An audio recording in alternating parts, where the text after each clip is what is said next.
Hello, alam niyo bang hindi lang ito basta pader? Nandito tayo ngayon sa sikat na bubblegum mall ng Seattle. Isang pader na literal na natatakpan ng libo-libong pinagdedikit na chewing gum mula sa iba't ibang tao sa buong mundo. Yes, iba't ibang tao sa buong mundo. Kasi nga, pinupuntahan na tayo mga turista eh.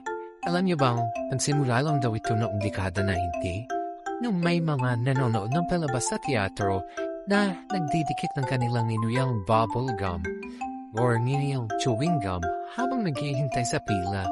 Hanggang sa naging tradisyon na at isa na itong kakaibang tourist attraction sa Seattle. Sa totoo lang, hindi mo alam kung matutuwa ka ba or mandidiri.